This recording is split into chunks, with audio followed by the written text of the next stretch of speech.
Welcome in, everybody, to Betting Pros. It's time to place your bets. It is me, Joey P, Joe Pisapia, and this is BP NFL. Scott Bogman and I are going to look ahead to Thursday night football. We got the Vikings, we've got the Chargers, and we've got some bets for you as well. So make sure you subscribe to the channel. Drop your comments below because you might win yourself some cool things when you are part of the YouTube channel, like the Nick Chubb Browns autographed helmet from PristineAuction.com. This is the October giveaway, and there's not much time left to win it. So head over right now to bettingpros.com/contest, complete the form, and either download the Betting Pros app, leave a review of the Betting Pros podcast, or subscribe to our social media channels at Betting Pros on X, on TikTok, and Betting Pros NFL on IG. Remember, the more actions you complete, the more entries you'll receive, and we'll be announcing the winner right here on the channel. So ring the bell till it goes ding, so you never miss a piece of content on BP, and we can let you know if you are the winner of the big prize. Boggs, we got a prize this week. We've moved on from Monday Night Football. Looking ahead here, again, 1-1 for me last week on the SGPs.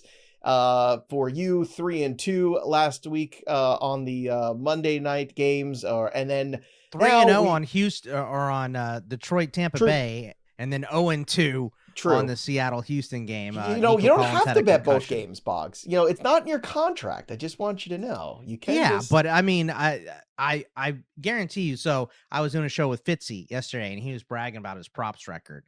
And I said, must be nice, Fitzy. You get to choose from 11 games every weekend. I get one game to choose my props from. So, but yeah, it's I wanted to choose both games, but Nico left with a concussion. Torrey Horton had that one deep ball target, but didn't catch it.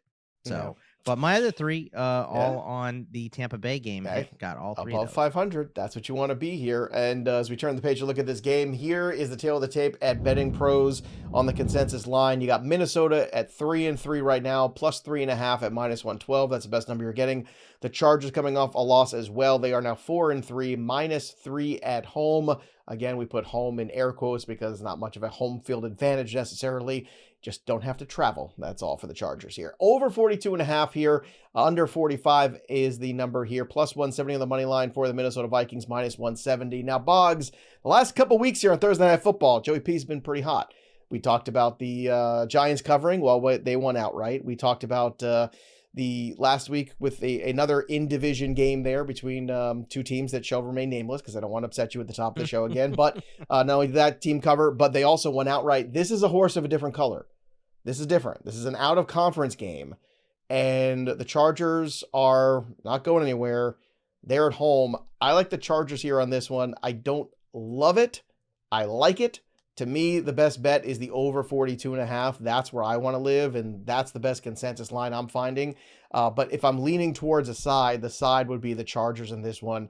I know they don't have that run game really working the way they want. Vidal's going to see the workload basically now because Hassan Haskins is going to be out for this game. And Carson Wentz, the turnovers, the inconsistencies, to me, that's just not how you're going to win football games, and that will be the deciding factor in this one. So, Boggs, what's your approach to the game here before we get to the props? Yeah, I mean, I think you're right. I think, first of all, Thursday night football games have turned into Sunday night games, and Sunday night games have turned into Thursday night games, where it's been a bunch of scoring on Thursday and then low-scoring, boring games on Sunday night. So I think we're going to have another high-scoring game. These are two high-passing attacks, specifically the Chargers, because of all of the losses that they've had in the running back room, and including doesn't look like Hassan Haskins is going to end up playing in this game. Probably going to be all Vidal here. So I think both teams are just going to pass the crap out of the ball. I think there's going to be a lot of scoring in this game, and I like the over. I would lean on the side of the Chargers because they are at home. Like you said, they don't have to travel. Minnesota's kind of beat up. Even Carson Wentz, even though he's going to play, is fairly beat up. So I think the Vikings are looking forward to a long rest here. Seriously. So I like the Chargers in this game, but it's Thursday. I don't like betting the game on Thursday. These are wacky ass games. They have been weird all year long. So let's just stick with the over. It's funny. Props. You say they've been weird, and yes, I think some of the outright wins have been weird, but I'm not surprised about the covers. Like, I'm not surprised about the Giants. I'm not surprised about the Bengals because when home teams are underdogs... I'm not surprised by the covers either, Joe. I'm surprised by the wins. Yeah, I'm surprised that the Bengals win. I'm surprised that the Giants win. I think we were all surprised by that. The covers are very unsurprising, and if you've been sticking with the process here on the show, those in-division home underdogs on a short week, man, like it's hard not to want to lean, especially when we're getting 5 points, 7 points. We were getting a fair amount of points in those games. You know, it wasn't like you're getting 1.5. You're getting a good amount of points there where you would think that they were at least hold tight or challenge at the end and garbage time, give you something there a little bit. They better hope I'm never the commissioner of the NFL, because these Thursday games are going the way of the dodo. It will be only coming off a bye. You are allowed to play Thursday night. That will be it. These players are too exhausted. They're too tired. You can't let them play on 4 days rest. Huh? Could you also do me a favor when you're commissioner? Can we not have like a million teams on one bye? Can we stretch them out over absolutely a season? Oh, That'd look, nice we're going to solve a lot of problems. Also, we're going to get all the details of Deflategate. So when I'm the commissioner. Here's your details. In the second half, they put up 31 unanswered points. There's your details. You can take your details and stuff them in a sack, mister. That's what you do. How dare you? You're doing How such a dare good you? job of being family friendly here. Yes, seriously. All right, let's move on to the props before I move on with Bogman. Let's go to Justin Herbert. 34.5 is the number here for the pass attempts. Boggs, you want to go over or under? We're going to over on these, and this is going to be an over week, by the way, since we like the over in the game. The Chargers, the third highest passing play percentage, 65% on the season. But last week, obviously, with a bunch of running back injuries, 78% passing. This has hit the last 2 weeks with Noah Marion Hampton and 2 times before that. And not many teams have passed against the Vikings. They have a low pass play percentage against. Obviously, they blitz a lot. But let's also look at some of the teams they played. Chicago is 28th in passing play percentage. Atlanta is 22nd. Pittsburgh is 20th. Philly is 24th. That's 4 of the 6 games that they played are against run-heavy offenses. Cincinnati was first, but they won that game 40, or they won that game 48-10, and then Cleveland is 5th, but that's because they're playing from behind all the time. So I think that number of teams not wanting to pass against Minnesota is more about the offenses they played than the stellar defense that the Vikings have had. So we're going to go over 34.5 attempts for Justin Herbert here.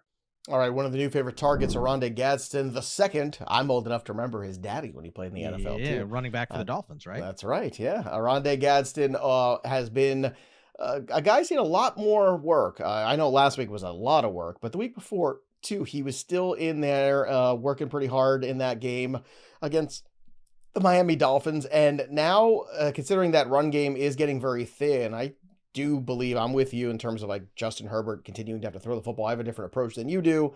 We'll get to that a little later in the show. But Gadsden, to me, this is another number I really like here. 43.5 receiving yards. I know you said all over, so you already blew the lead here. So I'm in with this one. I even found it on BP at 42.5. So every yard counts, as I learned the hard way with Ashton Genty a couple of weeks ago. A half a yard. I'm still bitter. Half a yard. Anyway, let's talk about Gadsden. Yeah, Gadsden, listen, he has hit this in 3 of 5 weeks that he's played. 17 targets in his last 2 games, and Minnie is 10th in yards per game allowed to tight ends. It is 43.7, so it's just over this. But the snap percentage for Gadsden the last couple weeks too, 75% week 6, 79% week 7. He didn't play the first 2 weeks. He was inactive. Weeks before that, it was 26, 48, 54. But you see, as soon as O'Marion Hampton goes down, now you add a weapon through the passing game again in Oronde Gadsden. And I think this is going to be a high volume passing offense moving forward with Hampton down, specifically because Haskins is also down. That's your early down back. So Vidal is going to get a lot of looks this week, but you have those 4 targets and you have one of the best passers in the game. Your game plan should be, let's let Herbert drop back, let's protect him, and let's throw the crap out of this ball. And I think Oronde Gadsden is going to have another decent day catching the ball. He's a wide receiver. He ain't a tight end. If you've ever watched him, yeah, he is Isaiah Likely 2.0. You know what I mean? He is not in there to block. He's in there to catch the football. And if they're playing him at 80% clip to catch the ball, I think he's going to go over this total. Yeah, I am in agreement with you on this one. Before we get to the other side of this game, the Minnesota side, quick shout out to the sponsor of our show, Hard Rock Bet. On Hard Rock Bet, you don't have to wait for week 8 to kick off the action. No, there's always something to bet on. We got MLB, we got NBA, we got everything going on. And right now, if you place your first bet of $5 and it hits, you get $150 in bonus bets plus your winnings. And as we said before, the NBA is back. And check out some of the stats on Hard Rock Bet Stats Hub that you can find live odds on to bet. The Hornets have failed to cover the spread in 10 straight games. As home favorites, the Cavs have covered the spread as a road underdog against the Eastern Conference 8 times in a row. Plus, all week on Hard Rock Bet, you can also get NBA Parlay boosts for the games. There's new promos every day. Boost your same game parlay or SGP Max, so your bet pays extra winnings. And since it's Wednesday here as of recording this, if you're already betting on Hard Rock Sportsbet app, you know what that means. It's time for that last time to get your legendary reward drop here. Open it up today, and you can have a bonus bet, or who knows what's in there. It could be Aaron Rodgers sending you a greeting card. It could be anything. Reward drops on Hard Rock Bet Sports app every single week. So check out Hard Rock Bet Sports app today. Download the app, make your first bet of $5, get $150 in bonus bets when you win at Hard Rock Bet. So moving forward here, Boggs, to Jordan Addison, 21.5 for longest reception. I know you like these sometimes, and Jordan Addison is that guy to do it. Carson Wentz, again, struggle bus a little bit here. We've seen some good moments, but it's been few and far between from Wentz. Can he get that one here from Jordan Addison? If so, why? Look, I've shied away from this bet this year because it is kind of difficult. Not early on.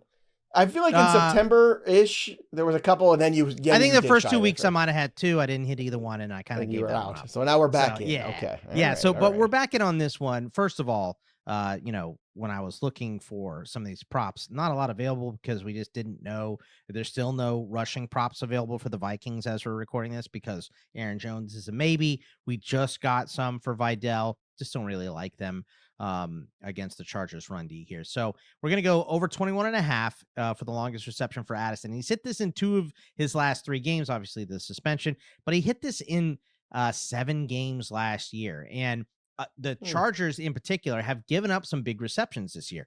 Week 1 against Kansas City, they gave up a 49, a 38, a 37. They gave up a 25 to Vegas. They gave up a 52 to Denver. The only week they didn't do this was against the Giants when they only gave up an 18-yarder. But a 50, a 28, a 22 to Washington, a 45 and a 22 to Miami, and a 48 and a 29 last week to Indianapolis. And this is what Addison is built for. He's built to take one a long distance. So like I said, I think there's going to be a lot of passing in this game. And I think that Carson Wentz can hit Addison for a long one. I mean, the one against Pittsburgh in Ireland, that one, he took like 81 yards and got tracked down and just didn't score. So, Addison's a big playmaker. I think he has a big play in this game. All right. Well, Addison can do this as long as Carson Wentz throws the ball to him and not the opposing team, but he's really good at that. So not every over is positive, and the over for interceptions at -120 does feel like one of the safest bets of this game.